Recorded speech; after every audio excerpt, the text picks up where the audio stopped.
Well, good morning, everybody. This is Dr. Tom Schleter with today's Tom's Take. On this day, we remember one of the greatest tragedies that took place on the shores of the United States.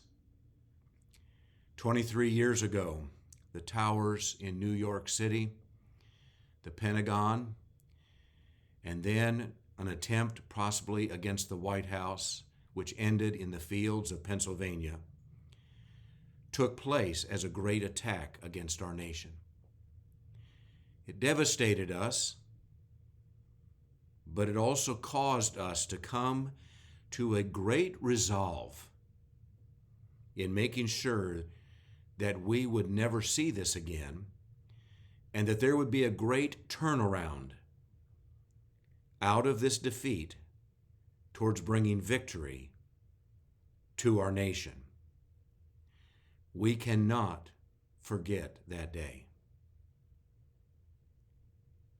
On December 7th, 1941, the United States was caught in another moment with its proverbial, quote-unquote, pants down. Most of our naval fleet at Pearl Harbor was either sunk or badly destroyed or dismantled, not to mention the destruction of most of our aircraft. Fortunately, our carriers were out in the sea on assignment. Our intelligence apparatus and personnel on that day made one of the most crucial errors in wartime history, which allowed for this devastating attack to take place there in the Hawaiian Islands. We could say the same about 23 years ago, where we had tremendous failure in intelligence and foresight, which brought on a horrific attack. But let's go back to December 7th, 1941, because 7 months later, a battle was fought in the Pacific. The Battle of Midway was fought on June 3rd through 6th, 1942.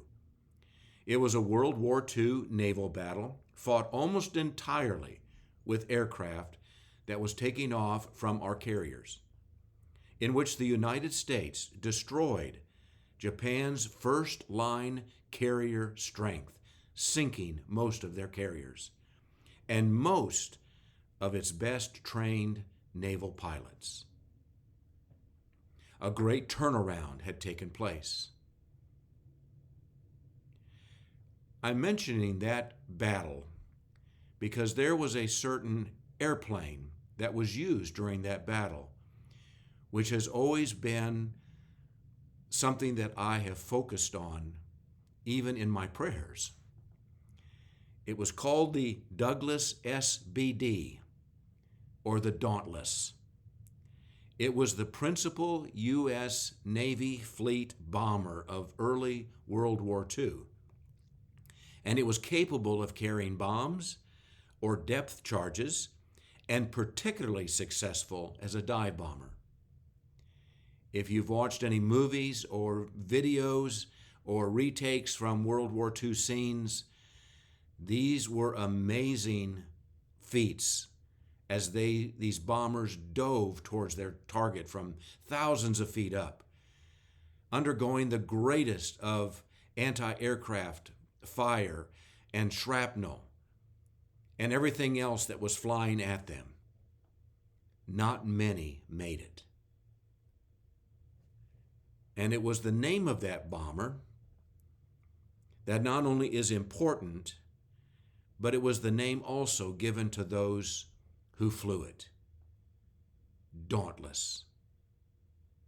If you look up the word dauntless in the dictionary, it simply means not to be daunted or intimidated, fearless, intrepid, bold. Well, then I looked up the word daunted. Daunted means to be overcome with fear, intimidated, or to lessen the courage of, or to dishearten. The Dauntless represented the very act of saying, we will not be intimidated. We will not be fearful. We will not back down. We will be dauntless. In my office at the church where I am now seated, we call this room the war room. I have many pictures here of battles.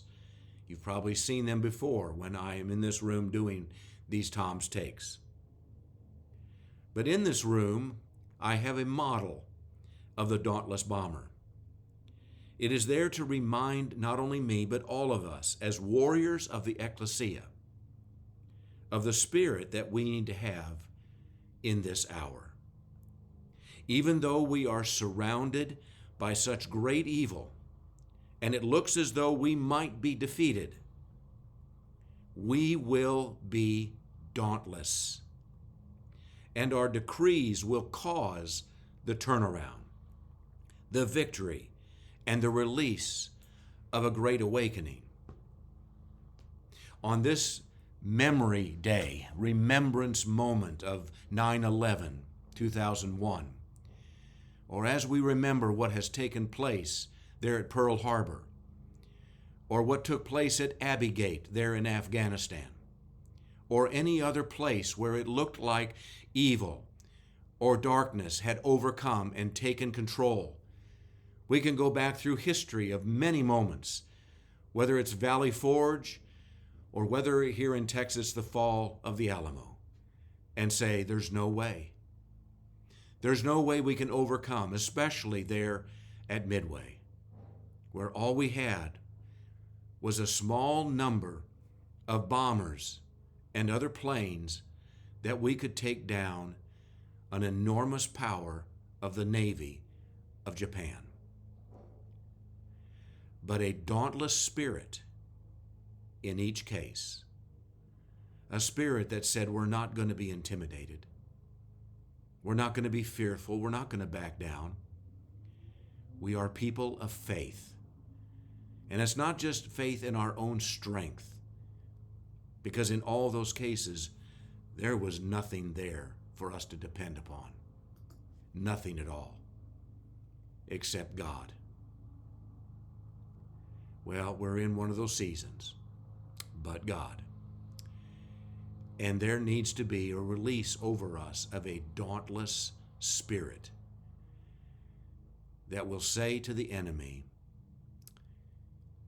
you have had the end of your days. And the darkness will be overcome by the light. And the warriors of the ecclesia, joined together by the angelic host, will indeed bring about the kingdom and the will of God on earth as it is in heaven, and bring about the victory. Do not lose hope. Do not be fearful. Do not be intimidated. Look with your eyes onto our King, and He gives us His strategy for releasing His power, His glory, His majesty against every darkness in our world. Blessings to all of you on this day. Spend some time remembering what has happened, and spend some time decreeing what God will do when He turns this around. Blessings to all of you. I'll be with you again tomorrow.